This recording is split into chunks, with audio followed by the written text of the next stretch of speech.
So I'm very pleased to welcome you to the annual Meredith Drench lecture series. Dr. Drench, who's here with us today, is an alumnus of Sargent College, and she graduated with a Bachelor of Science in Physical Therapy, and then she went on to do a PhD in Behavioral Rehabilitation.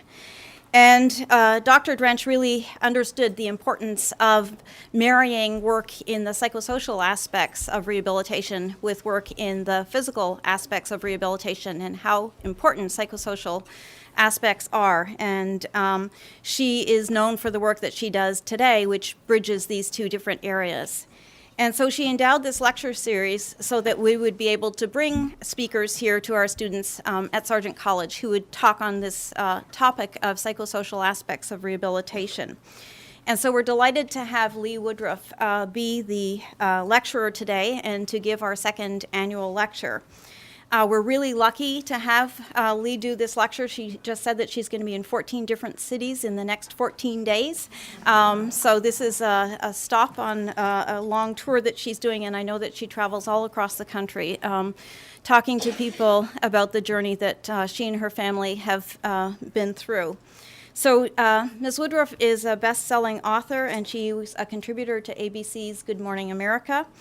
In 2007, she co-authored a New York Times #1 bestseller with her husband, Bob, which chronicles her husband and her family's journey after Bob suffered a traumatic brain injury when he was with the military, embedded with the military in Iraq. Their experience led them to establish the Bob Woodruff Foundation, which is helping wounded servicemen and their families who are still on the road to recovery.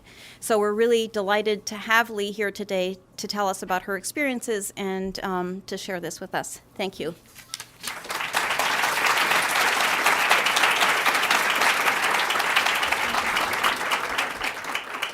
Thank you. And I'm happy to be here. Can you hear me? Is this on? No, yes? You can hear my voice? Okay. I've never been accused of having a soft voice, actually, so that's not really a problem. This is my favorite group of people to talk to because you guys are really where the rubber meets the road in this journey. And so it's an honor to be here this afternoon and talk to the people who really make the difference.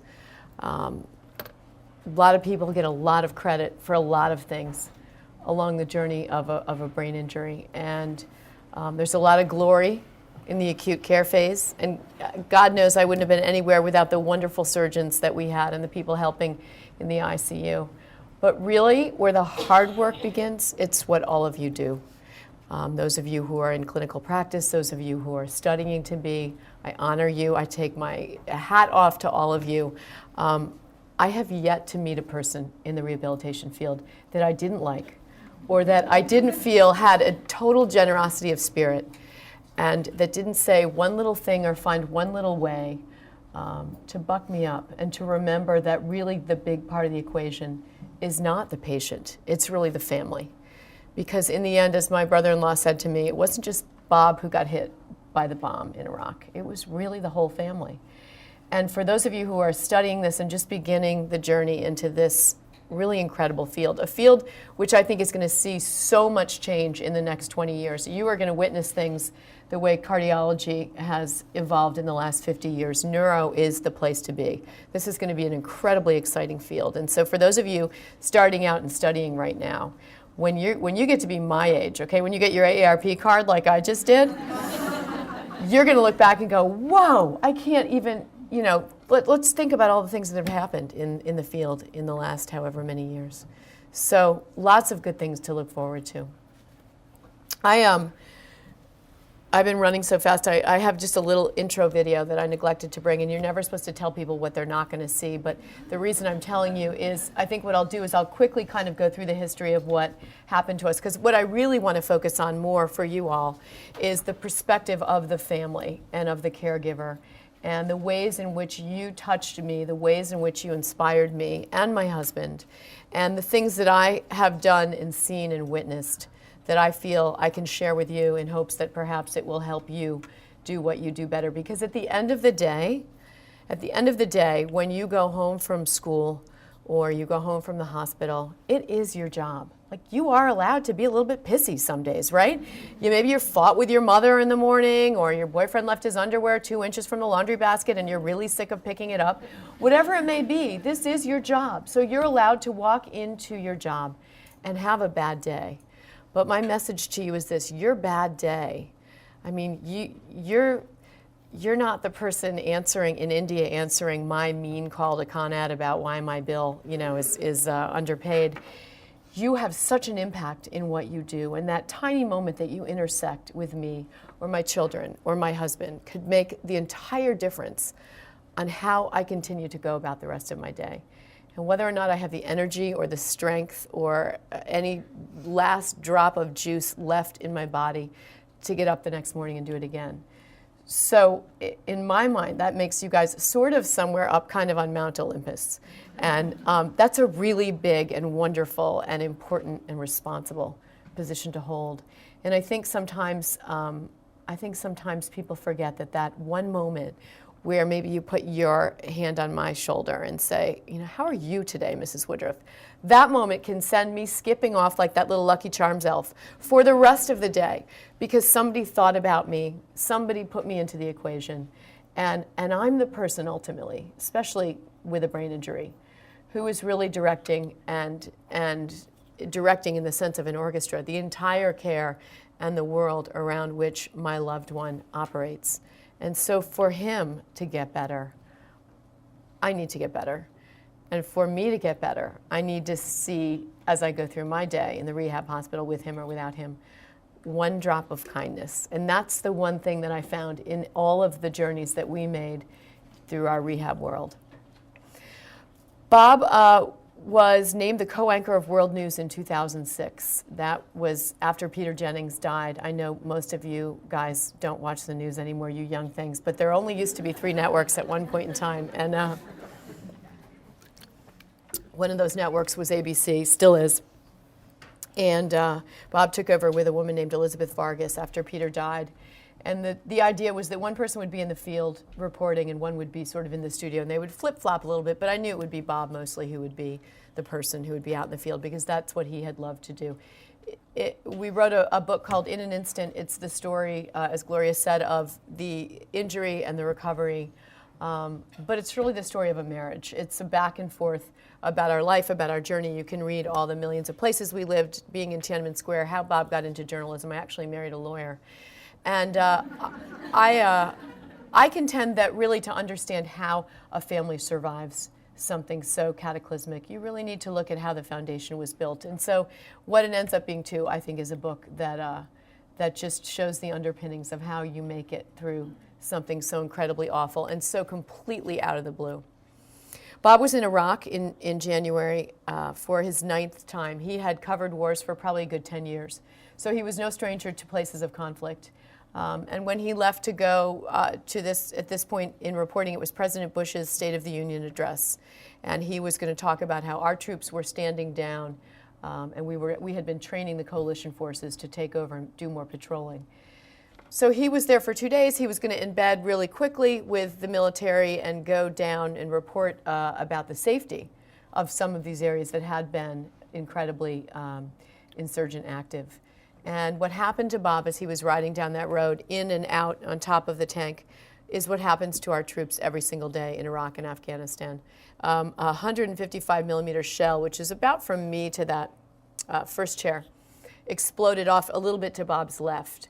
And the explosion of these shells and these bombs, and I know that there are many people here, Mass General and people at Spalding and so forth, have been treating members of the military. I won't get into it now, but there's still, I think, a lot of debate that the concussive effect is still very different than the effect of just hitting a windshield. There's a different kind of shearing of neurons, and there are a lot of studies being done, similar in many ways also to what happens under a football helmet. Don't get me started about football, okay? I have this whole little speech I do when I talk to little suburban moms like myself, and I say, if your kid sees stars, you pull him out. Don't you let that coach put him back in the game. And so Bob was, the force of a bomb like that, a roadside bomb, is 3 times the force of a tsunami or a hurricane at the highest level. So that kind of power, that kind of blast of air, and it comes in a wave, a shock wave, which was actually strong enough to shatter Bob's skull. A rock had knocked his helmet off. Rocks and dirt came up out of the ground with a bomb, and one rock cut through his chin strap, blew his helmet off. The blast of air, this is how they think it happened. I mean, it's hard to recreate this stuff in a moment of war, but the blast of air shattered his skull in the left temporal lobe over the Brokaw's area, region of his brain. And that rock continued all the way through his neck and came to rest on the carotid artery on the other side of his neck. So there are so many incredible miracles surrounding Bob's recovery, certainly, but there are many surrounding his injury as well. Literally hundreds of rocks flew into his head and neck. There are 3 rocks went up under his armhole of his flak jacket and shattered his scapula. But there are little rocks, there were and still are, around his eyeball, but for whatever reason, no rock perforated his eyeball. He still has one in his eyelid. And for many, many months after his injury, those rocks, like shrapnel does, would work their way up through the skin, and he would, call my little twins over and say, "Okay, guys, come squeeze one out." And I really was the only wife that I knew in Westchester County who could say that my husband really did have rocks in his head. So that was an honest thing. Humor is a huge, huge balm, and you may see things in the hospital that you just think, who are those crazy people, and how can they be laughing over this man's comatose body? Well, gallows humor has to have been around since the gallows, and probably before, and so there were so many moments that we were so inappropriate about so many things. We called Bob half-head. We had so many jokes about, what was happening under the sheets and how many nurses were really checking out the family jewels and all that stuff. And I think there were moments that people sort of looked at us and thought, wow, those people are crazy. That was our survival mechanism. That was our coping mechanism. And if we couldn't laugh, then what was before us, the sight before us, would have been so completely horrible that you need those moments to just feel those endorphins. There's a wonderful book by Norman Cousins called Anatomy of an Illness, and it's an older book, so I don't know how many people read this book anymore. But he literally was in a hospital. I think he was here in Boston, was he not? And he was ill with something that no one could define. They couldn't figure out what it was. And he realized that a hospital really wasn't a great place to get better. It was a bummer. People were interrupting you all the time. You couldn't sleep. The food stunk. And he decided that what he was going to do was look at reruns of Candid Camera over and over again and make himself laugh and try to heal himself that way. You need to read this book because it's pretty. He ends up getting better. Nobody knows why he was sick. Nobody knows why he got better. But I believe in the power of laughter. So should you see people doing very bizarre things, hula dancing over somebody's bed, you just walk on by and you just say whatever it's going to take to make these people laugh. That's a healthy, incredible thing. Well, Bob fell back in the tank after the injury, and he hit his head on the back of the tank. And so he has a sort of a pie-shaped wedge out of his vision on the left side, probably from hitting his optic nerve on the back.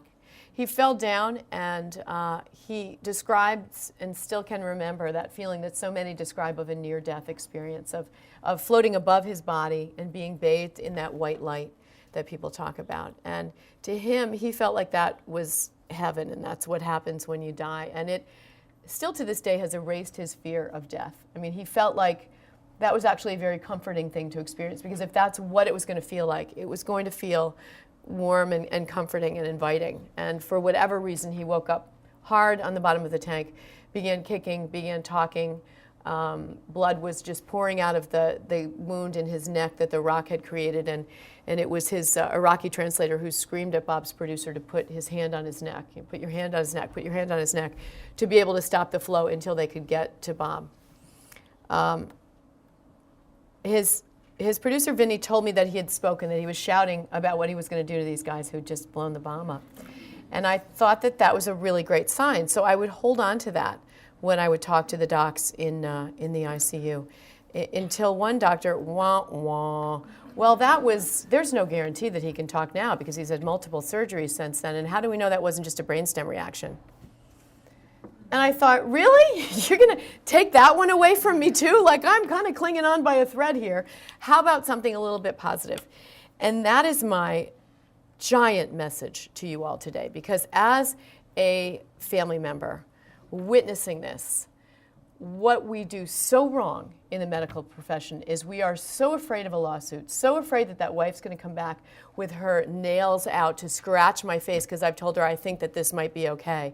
We are so completely afraid of offering any hope in a medical situation that what we do is we beat those families and those caregivers down to such a low point that they have to reach inside themselves every single day just to figure out how you're going to find the energy to walk back in that ICU one more time. I sat with a panoply of doctors after Bob was taken from the tank to Baghdad, where he was assessed as critical. He was not expected to live. His wounds were very grave. He had lost a lot of blood. There just happened to not be anybody else as serious in the Baghdad cache at that point in time, or he would have been triaged to the back of the room. They then got him to Balad, which is where most of the neurosurgical work is done in this war, if you're in the Baghdad area. And that's a hospital made out of tents, run by generators.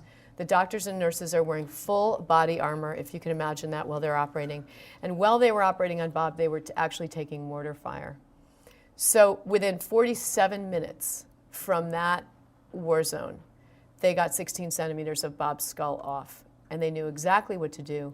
They didn't hesitate. The two sweet little medics who were 24 and 25, and Bob and I got a chance to meet them in Portland, actually ignored the radio which told them to turn around. There was a complex gunfight down on the ground and it was too dangerous to land. They ignored that order and landed the plane anyway, which to me is just an incredible example of the kinds of men and women who are serving, who have stood up to go in this war. Whether or not you believe in this war, whatever your politics are, it doesn't matter. These are the young men and women who are there because their country asked them to go. And those two guys who were willing to get in there and land are really part of the giant and amazing continuum of care that really allowed Bob to be back as a father and a husband and now back on the air at ABC as well. Bob was then flown to Landstuhl, Germany, which is the European theater for all of our base of operations in Europe and in the Middle East. And that's where I saw him. And it was a pretty horrifying sight. The left side of his face looked like he had been dragged, tied to the back of a bumper and dragged along a dirt road. His eye was completely mangled. His ear looked like it was gone. His face just looked like raw meat. And then there was this horrifying thing that I never knew could happen, that a brain could really swell that much outside of a skull, that there was this popover thing, this rugby ball on his head. And that was, to me, absolutely unbelievable. Nobody had prepared me for that. I remember it being really, really cold in the room, and that was to keep the swelling down. And I remember thinking, but his body's perfect. Everything about his body was absolutely perfect. I couldn't see the wound on his back because that would have to heal while he was lying on it. And I remember the nurse asking me if I was going to faint. And I don't ever faint. I don't ever throw up either, which makes me a really bad bulimic person in college if I tried to do that. But I said, no, I'm not going to faint, but I need you to tell me what's happening. And she began to tell me. And I said, okay, stop. And I realized that what I needed as a family member was to parse the information slowly, to allow only the things I needed to allow into my head. And it was at that moment I decided that I would live in what I refer to in the book as the vortex. And the vortex was just my little black hole where no one else could come inside unless they had my permission. Because if I began to go on Google, if I began to ask people, well, tell me about this, what's this going to be like? And I began to hear all of the horrible pronouncements that I would later hear. I don't know what I would have done. I think I would have curled up in a little ball at some point and wondered how I was going to do this with 4 children. It was at that moment when we got back to Bethesda Naval Hospital. The soldiers are transported on giant C-17 planes that are hollowed out, and instead of cargo, there are just stacks and stacks of beds. And so Bob came back, some of the incredible advancements now, because it would have taken somebody with a brain injury in Vietnam. First of all, Bob wouldn't have survived in Vietnam with the injuries that he had, but it would have taken about 76 days, his doctor told me, for someone to get stateside back then. And the injury rate back then was about 3 injured to 1 dead. And because of medical advancements and because of what we're able to do with brain injuries and do in the field, it's now about 13 injured to 1 dead in these wars, which means there are a lot of people coming home, a lot of people you will see and you will treat. And for those of you who are just getting out of school, who your generation will inherit, as ours inherited Vietnam, who will really need your help and who will really need your understanding about what's wrong, especially those with the hidden injuries, without the big scar that Bob has underneath his hair that runs from the front of his head to the back. But those who have suffered with post-traumatic stress disorder and combat stress, some of the things that in Vietnam and in previous wars we didn't even understand. We just called shell shock in World War II, and prior to that you probably didn't really survive any of that, being that close to a blast. So there I was, sitting at the table, and all of these docs filed in. And they were every discipline you could imagine: maxillofacial, orthopedic, general surgeon, neurosurgeon, you name it, they were there to deal with Bob and to tell me, to give me the report. And the very first thing I remember was someone pushing the form over to me to sign. And it was the form for all the surgeries and the anesthesia, and it was basically the form that says, this man is yours. You are responsible for this human being. And although I had taken those vows 19 years earlier, and although I had thought about him dying in a war zone, I had never thought about disability. I had never thought that my young, smart, incredibly talented, strapping husband would be in this position. And I remember thinking, I'm 100% responsible for him. And even more bizarre, and I can still see this moment, and I think it's a moment that you need to watch for too, because you're going to see so many tensions among family members in that situation. But here were my in-laws sitting across the table from me, whom I love and I'm very close to. But as the form came over to me, I could see his mother kind of going, but he's my little boy. And I remember thinking, oh my gosh, this is just one of those sort of, bizarre moments where we both love him, we both want the same thing, but it's all been brought home to me that everything is really on my shoulders. All the decisions, all the pressure. Will I make the right decision? The hardest decision, I'm jumping ahead here, but the hardest decision I think I ever had to make was where he was going to go to rehab. That was an incredibly difficult decision, and I'll move back to that in a minute. But it was very obvious to me and to his parents at that moment in time that this was me. He was my responsibility. Is that something I'm doing wrong? Okay. All right, I was going to say that was not gas, but then I thought, no, they're not going to think that's funny. But it's part of that gallows humor. Bob was in a coma for 35 days. I think the hardest thing, well, let me get back to those docs. So each one of those docs gave me their pronouncement. And it was a lot of not going to be able to do, probably won't, we're pretty sure that, we don't want to tell you that. And I looked around the room and I thought, wow, I feel like a giant mallet has been hit over my head right now. And what's my motivation? Might as well just throw them in the vegetable aisle at Safeway, because that's what it sounds like where we're headed here. You can laugh, guys, okay? Vegetable aisle, Safeway. And I think that two things.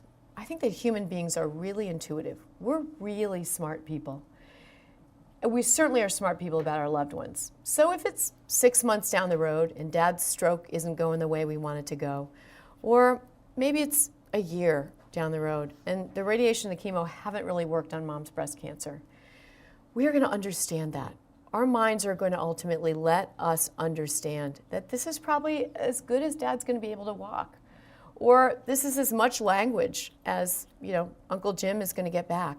We're going to understand that. We don't need to have any bit of hope or ability for a miracle pulled out from under us on that very first night. That is the most debilitating thing anyone can do. But I don't want to overpromise, say the docs to me. We can't tell them something that we don't know what's going to happen. And so here's my answer to that. My answer is this. My answer is, then do what the nurses knew how to do with me. And I'll tell you what the nurses would do. Nobody told me he's going to be 80%, he's going to be 100%. No one can give you those odds in a brain injury. This is not a broken bone. This is not cancer. This is the incredibly most awful, most paint-drying thing in the world, to watch someone put it back together after a brain injury. What the nurses did is they told me stories. They would tell me a story about that guy, that boy, it didn't look like he was going to have a very good outcome, but let me tell you about him now. He's out in the playground with his kid. He got a job. Okay, maybe he's not doing what he was doing before, but he's got this fabulous job at the health club, and he's a trainer. Tell me a story. Tell that poor person who you're going to see with her shoulders down to her knees as she walks in the rehab place one more time. Tell her a story about something. You're not promising her anything. You're not telling her that that's going to be her husband. But everybody deserves to believe that they have a chance to be that one person who is a miracle. And if it's not a miracle, we're going to understand that. That's going to dawn on us slowly over time. But what right does anybody have to really beat somebody up at the early stages of this? We are so in shock, so in our grief when something like this happens. Because let's face it, most brain injuries happen in an instant moment. It's not the slow burn of slowly feeling the tumor and then finally realizing you better get in and get that scanned. These are usually moments where the phone interrupts a really perfect kind of nice life, and all of a sudden there's a line between the before and the after. So for weeks, for months, God, for even like last week, I still had one of those, really? Did that happen moments? There is a shock, there is a sort of gauzy kind of thing that falls over your eyes where you're really not processing and not taking a lot of this in. So all of those things that you're telling that poor family in the beginning, you're going to probably have to tell them again, and you're probably going to have to be patient because you're probably going to have to tell them a second time or a third time because they're still processing so much about what just happened and how their life turned from good to really bad and really scary. The hardest part for me, I think, was having my kids come and see their dad. Nobody wants to see their dad in a coma, and I kept thinking Bob would wake up. And he wasn't waking up. He was getting worse. He was kicking. He was becoming more agitated. At one point in time, he was biting one of the corpsmen who would be posted by his bedside at all times so that he wouldn't try and get out of bed. He would try to get out of bed all the time. And it was my daughter, Catherine, who at the time was 12. My kids at the time were 14, 12, 5, and 5. So we lived in New York. We live in New York. So they were there. And I was down in Bethesda in Washington with Bob at the military hospital. So I don't know what you do without family and friends to step in, and they did. And when you go through something like this, and many of you have, you understand the power of those friendships and of community and of the ways that people take care of one another. And behind every one of those family members you see walking in the door to be with their loved one, your patient, is a whole army of people probably helping to support them in the community, and that's a really, really wonderful thing. My daughter came in to the room first, and we would bring everybody around to his good side because his left side was pretty scary. And she bent down and began to talk to him and tell him about her day. And then she said, "Dad, let's play the kissing game." And that was their game that they would play when he would be on the road covering stories. They would both kiss into the receiver for as long as they could. Before they said goodbye, and he would always let her win. He would always pull away first. And so she began to kiss his good cheek, and about 5 seconds later, a tear came out of his good eye. And that was the very first sign that we had 2.5 weeks into his coma, that maybe he was in there, that maybe he heard us, that maybe this would be okay. And I'll never forget what the nurse said to me then, because I, of course, screamed for the nurse, so I needed some proof from this. And she came in and she said, it's always the children that can get to these guys. And it was all men that were in the ward at that time. She said it's the midnight snuggles and the cuddles and the love and the connection that a parent has between a child. It's always the kids that can reach them. And I thought that was a really, really beautiful thing. And then about 2 clicks later, I thought, well, what about the wives who've been married to them for 18 years? Why can't I reach him? I would come in, I would touch his face and hair, and it was hard to get around him with all those tubes. There was a point in time toward the end when I would crawl in bed next to him because I just couldn't stand it anymore. The power of human touch is an incredible, incredible thing. Bob and I visit many VA hospitals where the wounded are, and there's a young man named Jose who's undergoing probably his 4th craniotomy. He's had so many infections. He's nonverbal. He's in really bad shape. So we went in to visit Jose. And I just began to rub his feet because it was pretty much the only place on his body I could get to. But I just was rubbing his feet and rubbing his feet. And his mother, Nellie, who's been through an awful lot, as we were leaving, gave me a big hug. And she said, "Thank you for touching him like a person."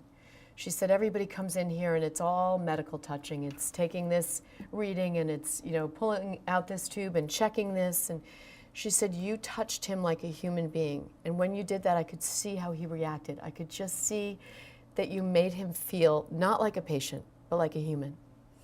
So I know you have to touch and you have to prod and you have to do many things and get many measurements in check. But every now and then, think about that little foot rub. Think about that touch that you give to that patient on the shoulder that makes them feel not like a patient, but maybe like the human being that they were before their accident, the human being that they so desperately want to be again. Because your power, all that power, that Mount Olympus stuff I told you about before, it's also in your touch, not just in your words. And that's an important thing to remember as well. Well, so when I touched Bob and I would say things to him, one of the neurologists who has since been removed from her position, she was a clinician, and by that I mean she really only worked with numbers, so she probably wasn't the right person to be counseling families. But she said to me, I said, look, she said to me actually, you must really have him trained well, because when you come in here, I can see, and you say things and talk to him, I can see sort of his heart rate go up, and he really listens to you. And I said, is it trained, or is it just maybe because he loves me and likes to hear my voice? And she said, oh, I guess I hadn't really thought about that. Wah, wah. Okay, new person, please. She was also the person on day one from him coming out of his coma who had done the quick sort of cognitive test with him, and instead of maybe parsing the information like, okay, you know what? We didn't do so well today, but each day it gets better. Instead, she said the words that will still ring through my head, I can still pull them up immediately, which were, well, we've looked at the results, and 99.5% of 45-year-old males are smarter than your husband. And I thought, let's flip that a little bit, okay? Let's find another way to say that, which all sort of harks back to kind of my general point about it's how you present the information. Bob woke up on day 36, where I was at my lowest moment. I had put my kids back on a van to the airport. They were crying. I was crying. Mommy, why can't you come home with us? Daddy's not waking up. We need you. He doesn't need you. Very difficult thing. One of Bob's neurosurgeons in New York said to me, there's something about the 5-week mark with families. And he sees this routinely, whether somebody's flown in from Kansas City to get a heart transplant, whatever it is, at about 5 weeks, if a family is separated and they're going through something difficult, especially a medical journey, that's about the point that things begin to fall apart. And I found that to be true in our own case. I was getting a lot of pressure from the government to keep Bob within the VA rehab system. I was told that he needed to be rehabbing with other soldiers who had been in a war zone. The famous words to me were, do you really want him in a New York hospital with other people who have stroked out while chewing meat at the 21 Club? And I thought, well, he's not a soldier. He's not a military person. And I didn't know what to do. That was probably one of the most stressful junctures for me. The military hospital they wanted to send him to was Tampa, which is one of the centers of excellence in the VA system for brain injury. And we were at the 5-week mark. My children were crying, and all of a sudden the decision became crystal clear. This family is not going to be apart anymore. Families, whether or not we were going to sacrifice quality in his rehab care, which of course we didn't, because just like Boston, New York has fabulous rehab hospitals, it wasn't going to matter to me that what we were maybe going to sacrifice by not going civilian or not going VA, I knew we would totally make up by just having the family together, by just having us all be around him and motivating him, by him having his children be able to sit on his lap, by him being able to look at his family and say, this is what I want to get better for. I saw a lot of young men in the hospital, in the ICU, who didn't have family around them. This is the highest percentage of orphans in any standing army that we've ever had. And I worry about those guys. When they get out of the hospital and they go back to Nebraska to their trailer or their small home, and there's nobody like me, no Nurse Ratched, to sort of say, you put that TV clicker down right now, we're going to go through these flashcards. I worry about what happens to them, because families heal together. Families heal when they're a unit. And that was the smartest move that I made, was taking him back to New York and then beginning the long, long road to rehab. I'll never forget looking at a rehab facility in Johns Hopkins, because we were still trying to figure out where to go and where was the best and what were we going to do, and walking in the room and seeing the car and bursting into tears and turning to the doc who was with me and saying, but I didn't think his issues were going to be physical. I thought this was about his speech and language. And he sort of looked at me and said, but, you know, the brain's the computer for your whole body. And it was at that point that I had said to Bob's doc, okay, tell me everything. I'm ready to hear it all. I want to sit in this room with you, and I want you to tell me everything that you think is going to happen to Bob based on your experience with other people. And we spent about an hour with him just giving me all of the bad stuff. And that was how I wanted to deal. I originally didn't want to know anything until Bob woke up and we could see what his baseline was. That was the way I just had decided to treat this. Did he remember us? Did he love us? Could he speak? Where was he at? Don't tell me the bad stuff until I know where we're starting from. But he wasn't waking up. So I had asked to try to learn everything that I could learn. And I got everything sort of front end loaded at a time when I think I was more ready to hear it. The other amazing thing about information, about how smart we are and how we ultimately are going to realize if it's not going to go our way, the other thing is that after something cataclysmic has happened to you, your definition of triumph completely changes. My definition of triumph for Bob had been, I don't know, go stand live at Katrina and do a 30-minute newscast with no notes and stand up. My new definition for Bob was to say a full sentence without screwing a word up. And when I say that that was triumphant, I mean that. That was like the gold medal at the Olympics. And so you have minimized your expectations. They change, which is the absolute other reason not to beat somebody over the head with all the negative stuff. Because you begin to look for the little things, and you'll take that. And then you get a little greedy, and then you want a little more. And as you watch this person advance down the continuum of their rehabilitation after a brain injury, you become their greatest champion, and you realize how vastly different your goals are for that person than they were pre-injury. But you accept that. You've internalized that. That becomes part of who you are and who you are as a couple or who you are as a family. One of the greatest things about the rehab hospital, I thought, was when Bob actually started, going to rehab, and there was the kitchen and the bed, and I said, but like, guys, this is never stuff that he did before. You're rehabbing him, and you're like, are you really going to have him make beds? And they made chicken satay one night. And they said, well, this is just part of, doing measurements and getting back to everyday living. And then I thought, opportunity, okay? I'm going to tell him that he did this every night. You made your bed every morning, don't you remember? Oh my God, you were like a cordon bleu chef. You made dinner every night. Didn't work, just so you know, it didn't work.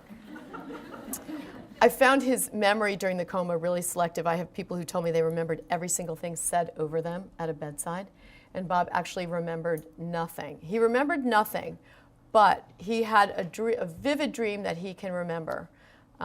And the other weird thing that happened, we got many wonderful notes and letters. We got boxes and boxes and boxes of letters from viewers and people Bob had interviewed and people around the world. And one of the people that wrote to Bob was Bruce Springsteen, who had heard that Bob was a fan. And so he sent Bob a bunch of DVDs and a nice letter and said, when you get better, come to a concert. I really admire your work and I want to meet you. And so I sometimes, when I would have the time, and man, life moved 99 miles an hour in the ICU. If I thought I'd be sitting there reading him, sweet little poems and stuff, it did not work that way. Luckily, there were other people in my posse who could do that. But every now and then I would read him some letters when I would have some time alone with him in the morning. So I took the Bruce letter. I thought, he's in a coma. He's not going to know if I switch this around a little bit. So I said, hey, honey, listen, Bruce Springsteen says that if you wake up, he'll come down here and play for you and the soldiers. No reaction. So on day 2 of waking up from the coma, he suddenly sat up in bed and he said, I need one of those nanaires. And we said, okay, that's a guitar. You need a guitar. Great, whatever you want, we'll get it. But why do you need a guitar? And he said, oh, I have to be ready to play when that boss man comes. So I thought, really? You remember that from the coma? But not like you're safe, I love you, everything's okay. No memory of that whatsoever. So that cost some big jewelry. I'm going to tell you that right now. That was another really disturbing thing too, and I know that you in the rehab world don't do that, but having people talking over your comatose husband as if he's not there, as if he's not a person. I would make them say, you know what, you can say it to him too, or you can look at him. The biggest word in this entire journey that you can never, ever, ever forget is the D word. And that's not divorce, even though I think the divorce rate is incredibly high. That's dignity. Dignity. Give that patient dignity. And give that caregiver and that family member dignity. Dignity is still a huge part of what we're about. If I can see Bob is just cruising along and he's missing the word, and I know he's going to miss the word, or I can hear him about to miss the word, he's actually such a bright man that he can often substitute a synonym for what he's looking for, but names are really hard. And so gently by his side, hopefully with dignity, I simply supply the word. And if you can go through your day giving that patient the dignity that was afforded them when they were operating pre-injury, then you will be giving not only that patient, but that family and that family member and their loved ones the same amount of dignity by the way that you simply treat them. One of the other things that I wanted to share with you about the rehab journey is I wasn't there. I wasn't there. I not only had 4 kids at home and a career which I had just completely put on hold for about a year, but I went with him for about 3 days, and it was the most painful thing that I ever did. It was so incredibly hard for me to sit at the fake store and watch him look at the plastic lettuce and be unable to come up with that word, or to read the little short story and have to choose from A, B, and C answers, and to see him struggling over it. And this was really early on, but what I realized very early on is that I wasn't giving him any dignity by sitting there watching over him. He could probably see my face, which was probably going like, oh God, it's B, please pick B. That was the most unhelpful thing I could do. And so while I saw plenty of other wives there, and certainly a lot of mothers, and had I been his mother, I absolutely would have been there all day. And sadly, I know far too many mothers doing that right now. But as his wife, I chose to treat this as if this was his job. He would go off to work in the morning, to his rehab, and that was kind of his job, and that was his time and space away from me, and I would get the stuff done at the house that I needed. I would pack the kids' lunches. I would welcome them when they came home, and try to make that as normal as possible. And I didn't have to see him failing, and he didn't have to see me see him failing. And so when you see those folks walking through the rehab world, and maybe they don't have a spouse or a partner there, don't judge. That may be one of the most helpful choices that that couple has made to be able to make that journey and come out with a measure of respect and dignity for one another. So I felt like I had to explain that to my rehab therapist at the time. I didn't want them to think that I was a heartless bitch. But they all completely understood it. And they all felt that Bob did better when he could just operate one-on-one with them. It's sort of like, I felt like I was behind the, if you're in one of those marketing studies where there's people sitting behind the window. I felt like I was that person. And I didn't want to be that person to my husband. I didn't want to be spying on him. And they actually said that when I stepped away and we both went in our opposite orbits, that he felt, I think, a much greater sense of relief to fail and to try harder and to just be sort of himself and develop relationships, personal relationships with his therapist. That probably wouldn't have happened as well if I had been sort of watching over his entire, 6 or 4 hours of therapy, whatever it was. Well, little by little, Bob began to put his words back together, and his cognitive function came back together. I'm trying to tell you what was his math skills were always there. We were just kind of comparing notes in the corner. It was really his language. It was really his aphasia that was his biggest issue. But it was really incredible to see how quickly that began to put itself back together. We hired someone from the local rehab facility to come in on weekends, on Saturday, to continue his language. Ultimately, his cognitive rehab was structured around what he did. So he stopped cooking and making beds, which didn't last very long, and began to read the New York Times. And then his job was really to take an article from the New York Times and rewrite it, because, of course, that was his cognitive rehab tailored to what he did in his profession. And that also gave him a measure of dignity. He struggled so hard with that in the earlier days. And I would walk into his neuropsychologist's office. This is back in New York. This was a really great one, not the wah-wah one. And I remember having just this moment of despair. I had many moments of despair, but I crystal clear remember this one, and just kind of breaking down. And I said, what's going to happen to us? And she literally had a crystal ball on her desk, and she pushed the crystal ball over to me. And she said, I can't tell you what's going to happen. You just have to stay in your own world of hope and faith. But here's what I can show you. I can show you this writing sample from his cog therapy 2 weeks ago, and I can show you the one he just did this week. So concretely, I was able to read this one, and it was a little bit better. And that was what I needed. That was all I needed, was some kind of proof from his therapists that things were moving in the right direction. Maybe not as fast as I wanted them to. I wanted it to all be healed overnight. But just the fact that his therapists could show me and tell me and talk to me about progress was a huge part of my own healing. I'm going to wind this up in a sec, and I just want to say that I think the really hardest part was after we got him home from rehab and he was doing his outpatient rehab, because that's when I fell apart. That's when the adrenaline gave out. There's a fabulous line in the Joan Didion book, Year of Magical Thinking, where she just likens what happens to her after her husband's death, and she gets through the funeral and she gets through the grieving, and then she likens herself really to a car where the engine has just been flooded, that she has pressed the accelerator so many times that she's just simply flooded all of the mechanisms. And that's how I felt. I'd gotten us through this incredibly rocky journey. He had woken up, he was getting better, he was on the course for rehab, but I was simply out of gas. And it was at that one of those moments when I went into the rehab facility, I think, to pick him up. And that was when his OT looked at me and she said, "Come in my office just for a second." And that's when she said, "Has anybody asked you how you're doing lately?" And that's when I probably used like a box of Kleenex at that. She sort of shut the door. And she gave me a 10-minute shoulder massage that I will never, ever, ever forget, ever. And that little moment of kindness, when I talk about those moments that you intersect with somebody, and to you it's just not really a big deal because you've been giving shoulder massages all day.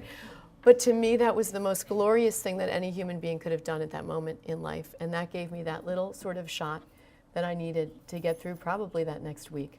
Somebody cared about me in the equation. Somebody just asked how I was, because I wasn't doing well. That's the last part. And actually in the book Perfectly Imperfect, which I think is for sale out back, there's a chapter called Chutes and Ladders toward the end. And that's my chapter about the journey as the caregiver after the injury has happened. So if you remember that child's game of you roll the dice and you go up the ladder, then something happens. Maybe he's having a bad day, it's a fatigue day or whatever it was. I would go all the way down the chute and negate all of the progress that I had just made. And I write very honestly in that chapter about situational depression, about the fact that things happen in our lives that are simply bigger than we are, and that it's okay to go talk to somebody. The stigma that we have on mental illness in this country, it needs to be erased, and it certainly needs to be erased for those in the caregiving continuum and those going through hard situations. It was my mother who finally said, Lee, I think you need to go talk to somebody and you need to get on an antidepressant. And I fought it and I fought it. I'm not a pill kind of gal. I'm a half glass full kind of gal. I could always cheer myself up. I couldn't do it at this point in time. This was the man that I loved. We were supposed to head down the road of life together, and we'd worked so hard for him to get where he was. And our entire life had been upended, and there was absolutely no guarantee about where this was going to go. I mean, can you think of a worse situation than trying to tell a wife that life is going to be okay after a brain injury, because nobody can tell you anything. It depends on so many individual factors that you all know and I don't even have to go into. But that waiting, that patience thing, that's really hard to do. And so I did. I got what my neuropsychologist, or Bob's neuropsychologist, called body armor. I went on Paxil or whatever it was or something, and I write about that. I was worried that all of a sudden I would be sort of singing the battle hymn of the Republic in the shower if I went on this stuff. And I really wasn't. I was really me. I felt like it was a trampoline that stopped me from going through the floor. All of a sudden, there I was, waking up at 3 o'clock in the morning, like Alfred Hitchcock's The Birds. I was short of breath. There were things flying at me, my thoughts, my fears. How are we going to have to sell the house? I'll have to go back to work full time. What are we going to do about college? We haven't saved any of this money. A journalist makes really no money until you get to the top. So it wasn't like we had our life all set. And I had never thought that those things would happen to me. I was always a fairly capable person. So I urge you to read that chapter, because I think it gives you an insight into the other side of it and into the caregiver side. And then the very last chapter is called What I Know Now.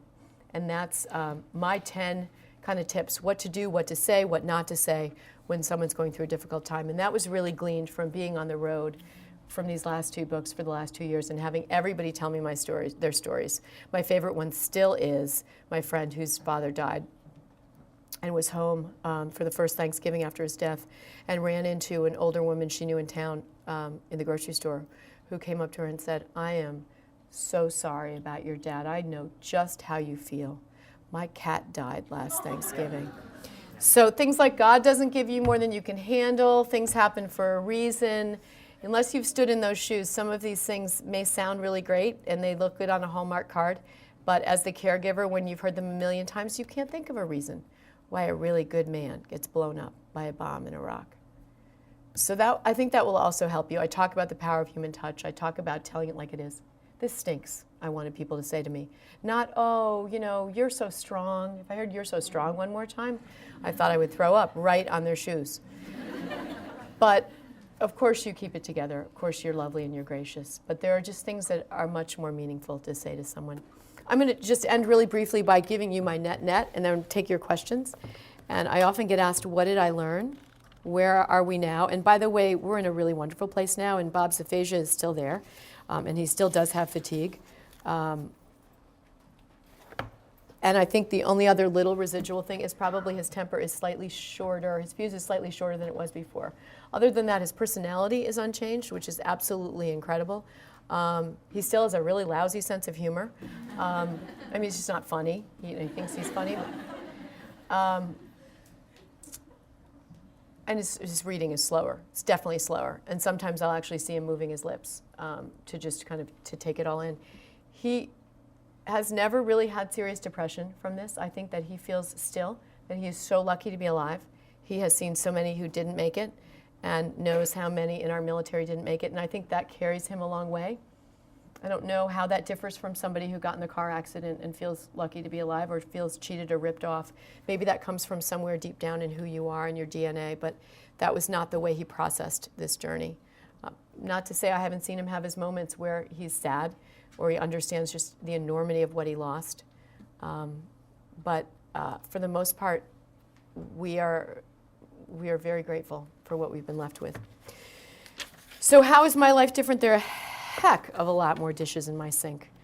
I still sweat the small stuff sometimes, but I can put it back in perspective so much more easily. And one of the things I've learned walking in the world of brains is that the average amount of time that a human being stays in the present is 7 seconds. So you need to try that when you're driving home or walking home or whatever. Think about it. You're in the present. Oh, look at the beautiful color of the leaves today. I love this time of spring. Like, you just can't get a dress that color green. It's just the neatest color green. Oh, shoot, I forgot to marinate the chicken for dinner tonight. Or, oh, got to get that memo on my boss's desk. And so we toggle back and forth between past and present and future. And what we all need to learn to do, because there really are no guarantees in life. I could walk out of here and get hit by a bus right on Commonwealth Avenue. And if I didn't learn to stretch that 7 seconds, if I didn't learn to sit in my kitchen with my coffee cup when they're all asleep at 5:30 in the morning and think, this is when I love them best, but they're all safe and they're all home and they're all sleeping and I'm such a lucky person in the end. If we didn't learn to just kind of be in the moment, then we're constantly somewhere else. So in my life, what the big miracle of Bob's recovery did more than anything was to widen the aperture inside of me to witness the presence of small, everyday blessings. The big moments are easy to spot, but the real challenge, the art form, is to find gratitude in much simpler things.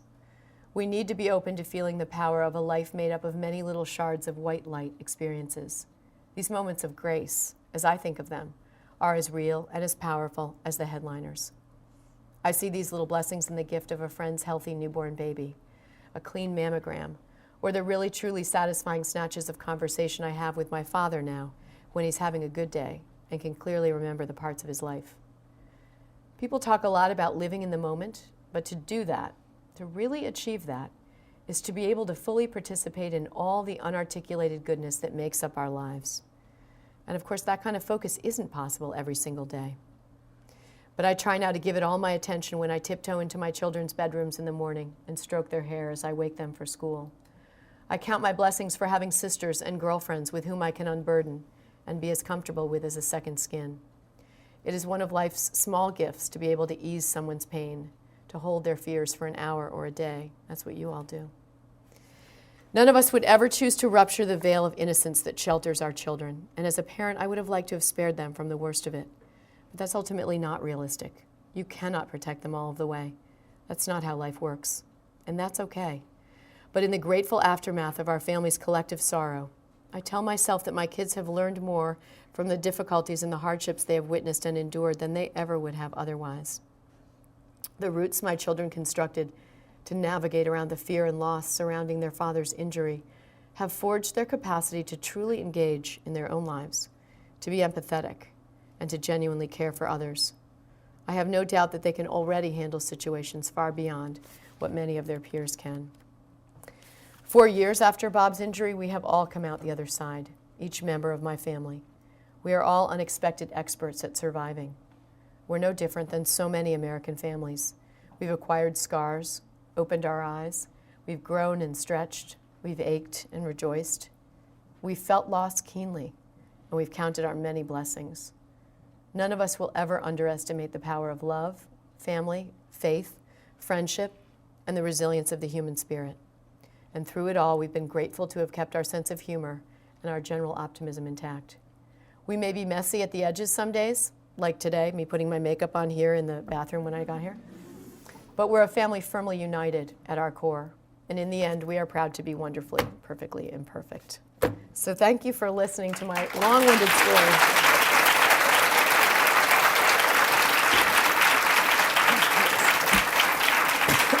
Do you want to take questions? Thank you for an absolutely inspirational talk. We have time for some questions now, and then Lee will be doing some book signings outside if people are interested, and there's a reception upstairs afterwards. So Lee will take some questions now. And there's a microphone in the audience. Please talk into the mics for the recording's sake.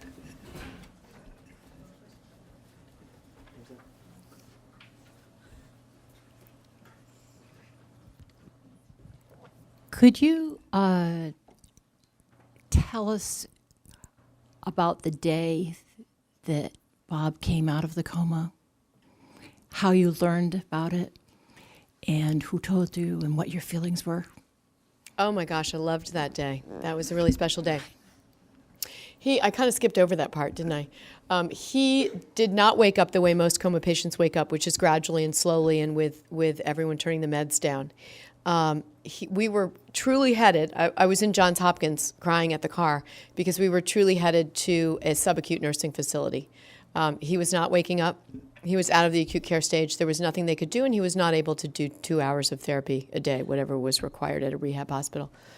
And at my very lowest ebb that night, when I finally got down on my knees and said a prayer, because I was a little bit angry at God up to that point, I said, it's up to you, Bob. There's nothing more I can do. Our family is falling apart. And when I walked in the next morning, I would get in really early in the morning. I would go for a swim, just to kind of center myself. That was my meditative thing. Actually, I wrote a chapter about swimming in here. And then I would walk in his room, and it was our only time alone together before family would come in and doctors and nurses. And when I walked in at 7 o'clock in the morning, he was sitting up in bed. His eyes were open. They weren't as on and as bright as they would be in the weeks to come. And the corpsman was so excited. Navy corpsman is like a nurse. They were stationed by his bed every night. He looked at me and he said, "Sweetie, where have you been?"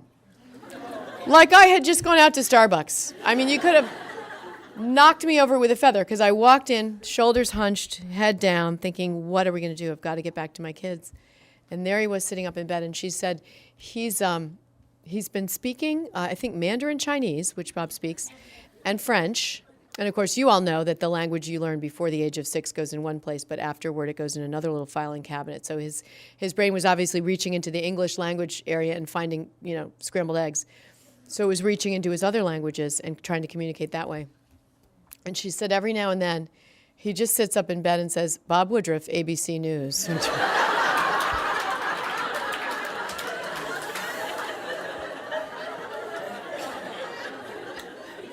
Which I did. I was so stunned, and I was so happy, and he was so happy, but I could see how broken he was. He wasn't quite, he knew he'd been in an injury, and he thought it was a car accident. He didn't remember he had twins, but he remembered the older kids.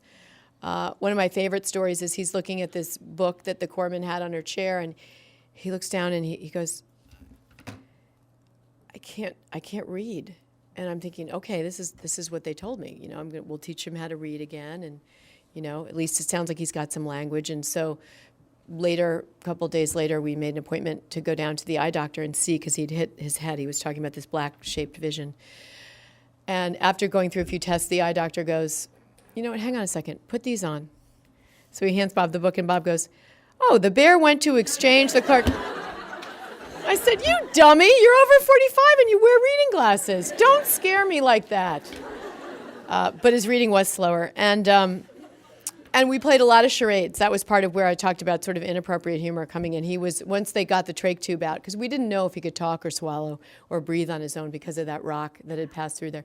So once they got the trach tube out, he was starving. So he said to me, probably on about day 2, he said, I'm so hungry. And he said, I want one of those, And I said, okay, you want a sandwich? No. Hamburger? No. So I tried to get him to draw it, and he's not an artist. And I'm looking at it, looks like a hamburger to me. So and this is where the brilliance of the brain comes in. So he's thinking for a minute. You can tell he's frustrated. And he sits up in bed, and he goes, I want a, I said, you want a chicken sandwich? And he said, no. And then I see him think for a second, and then he goes, I want a, and I said, you want an egg sandwich? And he said, yes! And I said, this is going to be really hard at a cocktail party if we don't lick this. You know, we're not going to be going out much. But it was fascinating to watch the brain put itself back together and see that begin to mend itself.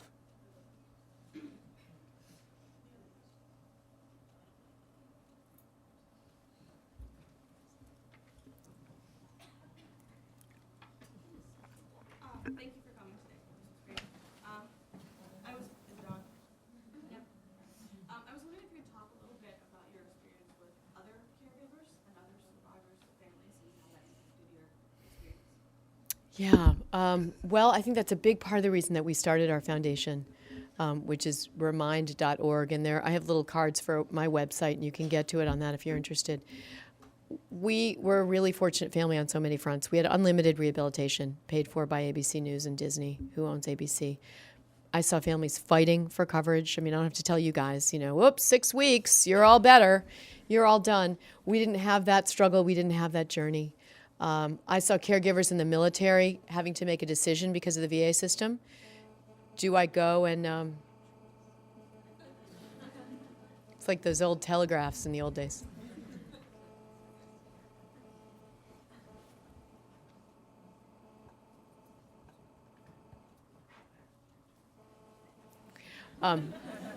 Should I try and talk over it? Is that okay?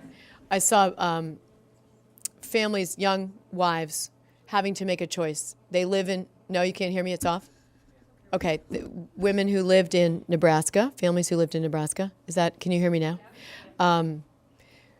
Whose husbands were sent to Bethesda because they were part of the military system. So what happens when Walmart says, well, we'll hold your job for a month, but what happens to the 3 kids that live in Lincoln? Who's going to watch them?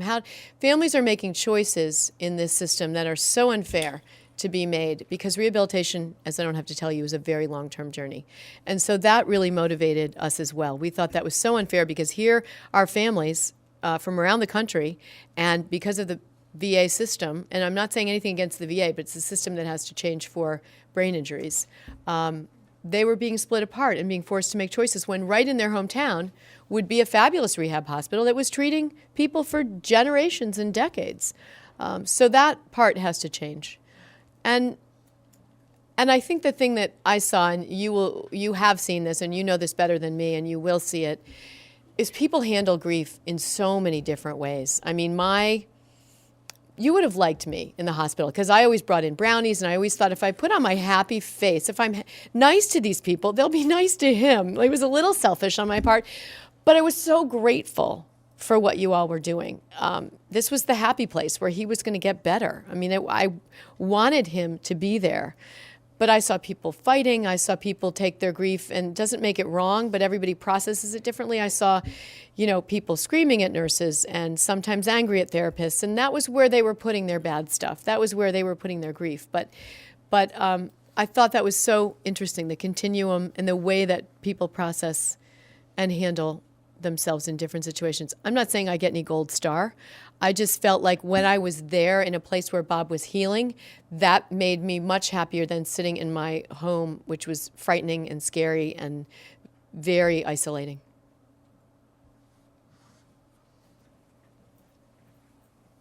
I'm a husband of someone who has gone through a major stroke, and very similar stories regard to the fact that she was in a coma for a couple of months. And a lot of your stories certainly resonated with me in regard to just seeing the blessings as well as the tragedy, and in very many ways, some of people trying to be sensitive but sort of saying, well, she'll get better, even though that doesn't help you in that particular moment, or this was meant to be, this is God's plan. Oh, the God's plan one. Right, all those Not my God, I'll tell you that. So, and certainly the darkness of not knowing, she had the stroke up in Vermont, and feeling like I needed to bring her back to Boston, even though we didn't know what was happening. There were just many moments of darkness, as you sort of were so eloquent in speaking. I guess two questions that I had for you was, one, sort of speaking a little bit about the aphasia piece in regard to how that affected you, and some of how Bob has recovered in regard to his language, and also maybe a little bit in regard to how this has resonated in regard to your faith, and God. How did you find you getting through this very difficult time? Two great questions. So the aphasia part of it, it's mild aphasia at this point. I mean, he would sit up here and talk to you, and you guys would know because you walk in this world. But he just anchored Good Morning America last week and stepped in for George Stephanopoulos. I sit there crouched, thinking, oh, what's he going to screw up? And I see every little thing, but nobody else does. But when he's tired, his words totally go downhill. And what I love about him is he's just so honest about it. He'll just be talking, and even on the air, he'll just say, "Oh, see, there you go. There's my brain. Can't think of the word." And he's comfortable with that. And I applaud him for that, because I think to be able to embrace who you are, and I'm sure, his colleagues have been wonderful. ABC's been wonderful. But I'm sure inside of him, he feels a diminished person from what he used to be able to do, which is just completely eloquently stand up and have every word that he wanted. I think so much of it is about attitude and how you treat it. And it's fun to see the kids every now and then supply a word for him. I mean, I think that is, he's comfortable with that too, which is great. But I have to say, his aphasia has really come a long way. That's one of the miracles of his recovery. And again, he had wonderful, wonderful rehab therapists working with him as well. And he pushed himself. He went on to try to restudy Chinese on his own, thinking that might strengthen the other part of his language. So he's a very brilliant man and a very motivated man, and that has helped his recovery as well. As far as the faith part, I was raised in a house of faith. We went to church every Sunday, and I turned pretty much away from my religion, or let's just say it was like a muscle I didn't exercise when I went off to college. And when I finally had children of my own, I wanted to give them the same foundation that I had, because I had been through something. We had lost a baby earlier on when I was 35, and I ended up with a hysterectomy. And that was my first brush with something really bad. Here was something that you wanted, and not only did you lose your child, but now you can never have another one, at least that way. And we went to some serious grief counseling to try to put that in its place, and to try to understand that it's really not that you said something bad to somebody in 6th grade in the gym locker room, that things happen randomly, and that our minister's sort of view of the world was not that God has a plan. And that was my view of the world, that God's not down there deciding that Joey's dad gets hit by a car and that Nancy's mother gets breast cancer. And that would be an awful way to believe in something bigger than you. That faith and that power is just simply up there, and you can tap into it and put your fears into a bigger place. And when my children were having a difficult time falling asleep when their dad was first home, and they could see that he was so tired and so not himself and in pain when he was missing his skull, they would ask me, or Catherine rather asked me one night, what do you think, Mom? Is Dad ever going to be, is he going to be the person he was before? And I realized very quickly that if I tried to give them a nice pat answer, that I'd be lying. And that if I lied to them on this, they wouldn't believe me in anything else. And so I said, Catherine, I believe in my heart that God is going to make your dad better. And that faith, just knowing that she could put it in me and I was putting it up here, allowed her to literally roll over, and 5 minutes later she was asleep, where she had been struggling for the past week. And so that's one of the tenets that I write about in the book, is that, whatever your faith is, you name it, pagan, wood nymph, it doesn't matter. But I just think people make this journey so much better if they have faith. And I saw folks in the hospital who, would say to me, I don't believe in God. God doesn't do this. And I would say to you, as people treating those family members, I think one of the most helpful things that I heard a nurse say to somebody once was, well, you know what? You don't have to have faith, but I have faith for you. So I'm going to hold it for you today. And whether or not that person believed, there's something so comforting about knowing someone else is praying for you, or someone else is holding it onto you. You may need to use that line at some point in your career. And don't be shy. Faith is not an icky, scary, non-PC thing. Faith takes many shapes and forms, and it's one of the really important tools in recovery, I think. Take one last question. Jerry,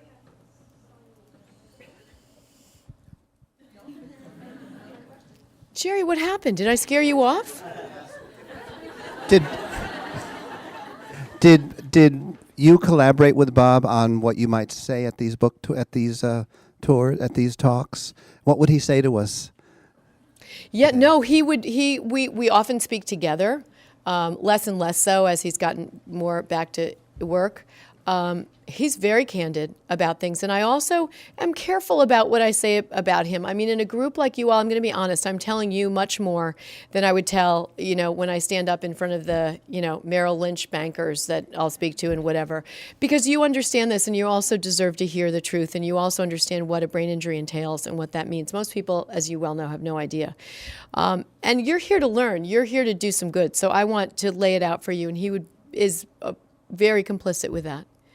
But I also, in many ways, hold back in answering certain things about him, because it is his life, it is his recovery, and it is his dignity. So I think I sit and make snap judgments about what to say, when and where. And if he was worse than he is now, it would be a harder thing to do. I mean, honestly, I've given you guys the really upfront, close and personal, ugly journey and the early part of the recovery, but really, if he stood up here now and was talking, you would all be amazed at how. I mean, my friend Suzanne is here. She sees him every summer. I'm sure you see him struggle for words every now and then, but I mean, for the most part, every time you see him, do you think that this is a guy who's been injured? Oh, no, it's very hard to tell. Yeah. Every so often a word, but Right. that's the same old Bob. Yeah. But thank you. That's a really important question, because again, it comes down to that D word. Thank you very much.